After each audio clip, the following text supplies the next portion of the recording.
Iran যুদ্ধ নিয়ে আমেরিকার সঙ্গে ইসরায়েলের মতবিরোধ শুরু হয়েছে।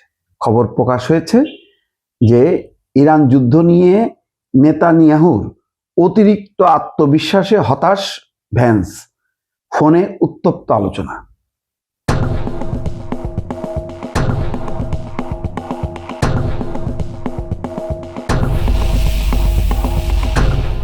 তার মানে হচ্ছে এই যে যুদ্ধ বন্ধ হোক, এটা ইসরায়েল চায় না।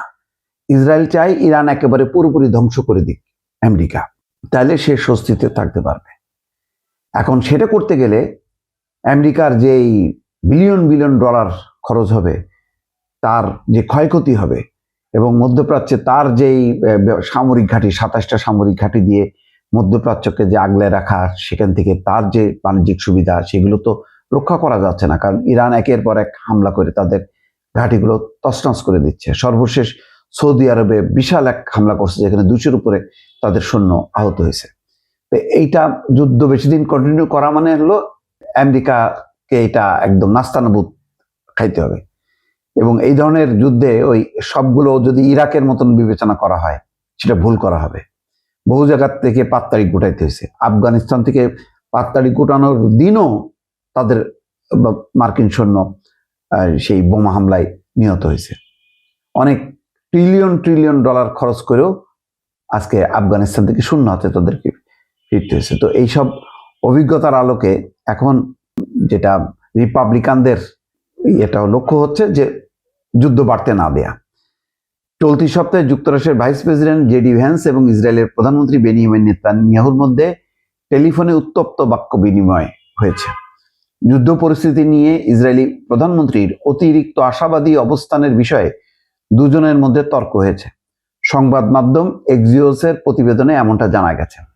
সংবাদ মাধ্যমটির প্রতিবেদনে বলা হয়, ইরানের সরকার পরিবর্তনের সম্ভাবনা নিয়ে নেতানিয়াহুর আত্মবিশ্বাসের ব্যাপারে তাকে প্রশ্ন করেছিলেন ভ্যান্স। এক কর্মকর্তা এক্সিওসকে বলেন, যুদ্ধের আগে নেতানিয়াহু প্রেসিডেন্টকে বোঝানোর চেষ্টা করেছিলেন যে এই কাজটি, সরকার পরিবর্তন, খুবই সহজ হবে। সরকার পরিবর্তনের সম্ভাবনাকে বাস্তবের চেয়ে অনেক বেশি করে দেখিয়েছিলেন তিনি। আর ভাইস প্রেসিডেন্ট তার নেতানিয়াহুর বক্তব্যগুলোকে সতর্ক এবং বাস্তব দৃষ্টিকোণ থেকে বিবেচনা করেছেন। ফোন আলাপের পর এক মার্কিন কর্মকর্তা বলেছেন, ইসরায়েল সক্রিয়ভাবে ভ্যান্সের কাজকে বিঘ্নিত করছে। ভ্যান্স ইসলামী প্রজাতন্ত্র ইরানের সঙ্গে যুদ্ধবিরতির আলোচনায় মুখ্য ব্যক্তি হয়ে উঠেছেন। ভ্যান্স দীর্ঘদিন ধরে বিদেশি হস্তক্ষেপের সমালোচক হিসেবে পরিচিত। 2 মার্কিন দূত স্টিভ উইটকফ এবং জ্যারেড কুশনারের পাশাপাশি তিনি যুদ্ধবিরতির আলোচনায় অংশ নিচ্ছেন। একই মার্কিন কর্মকর্তা আরো অভিযোগ করেন, ইসরায়েল এমন সব প্রতিবেদন তৈরি করছিল যা পড়ে মনে হয়েছিল যে ইরান ভ্যান্সের সঙ্গে আলোচনায় বেশি আগ্রহী, কারণ তাদের ধারণা তিনি যুদ্ধ শেষ করার চুক্তির পক্ষপাতী হবেন। ওই কর্মকর্তা এক্সিওসকে বলেন, এটা ভ্যান্সের বিরুদ্ধে ইসরায়েলের এক ধরনের অপপ্রচার। আরেক জ্যেষ্ঠ মার্কিন কর্মকর্তা এক্সিওসকে বলছেন, আলোচনার মধ্য দিয়ে যুদ্ধ অবসানের ক্ষেত্রে ভ্যান্সকেই সম্ভাব্য পথ বলে মনে করেন তারা। ওই কর্মকর্তা বলেন, যদি ইরানিরা ভ্যান্সের সঙ্গে কোনো চুক্তিতে পৌঁছতে না পারে, তবে তারা কোনো চুক্তি পাবে না। তিনি তাদের জন্য সবচেয়ে ভালো বিকল্প। যাক, এই খবরাখবরের মধ্যে বোঝা যাচ্ছে যে ইসরায়েল শঙ্কা করছে যে ট্রাম্প যে কোনো মুহূর্তে বেঁকে বসতে পারে, অর্থাৎ যুদ্ধ থেকে সরে যেতে পারে।